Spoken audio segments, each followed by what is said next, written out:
we had to do tough love and tell him he couldn't live here. That was really hard. I knew he was living sometimes in a car, not even in a car. Sometimes I didn't know where he was. That was really difficult. Obviously, anytime someone struggles with addiction, it's very personal and private, but you weren't afforded that. Right, I wasn't. Was it your decision to make this public? Yes and no. It was already talked about, and you know how things get when people talk. It had been something that we have as a family gone through for probably about 12 years, and I don't think a lot of people knew that. And it was something that I don't know that we kept it hidden, but it was easier to deal with in private than in public. Sure.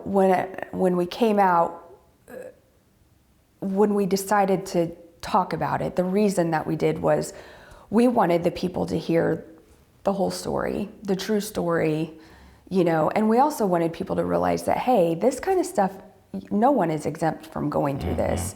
I was a very good hands-on mom, and I was a stay-at-home mom, and I raised them to be good kids, but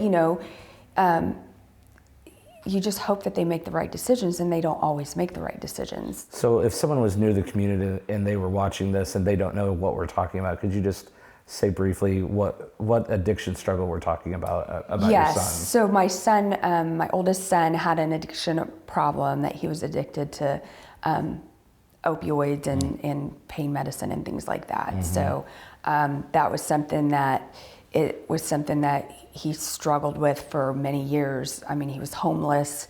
We had to do tough love and tell him he couldn't live here. That was really hard. I knew he was living sometimes in a car, not even in a car. Sometimes I didn't know where he was. That was really difficult. Sure. But I had 2 other kids I had to think about that I had to raise. And it's never easy going through something like that. And I didn't love him any less for it. I didn't like who he was.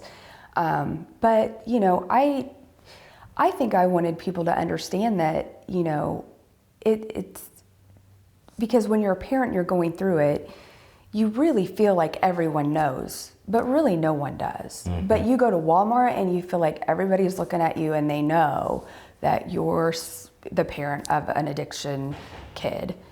And so that was something that, I struggled with, and I knew other parents probably struggled with that too. So I wanted people to know that, if this is what we're going through, don't feel bad that you're going through it, because, you can get through it. And I think going public, honestly, helped many people, but I also think it helped my son. I think, that was when he saw that and probably realized the struggle that we had gone through as a family and how hard it was and how much we loved him.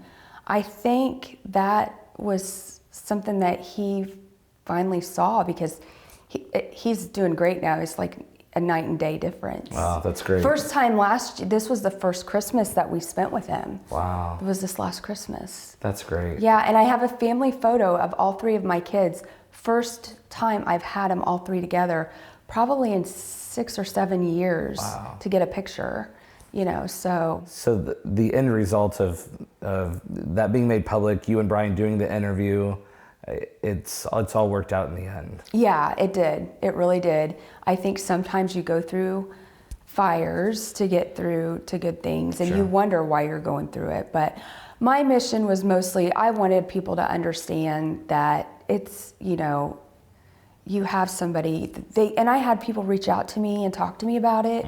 I was happy to talk to people about it. Yeah. And help them understand that it can be better. It can be better. Never give up hope. That's good. Yeah. And it can happen to anybody. Anyone.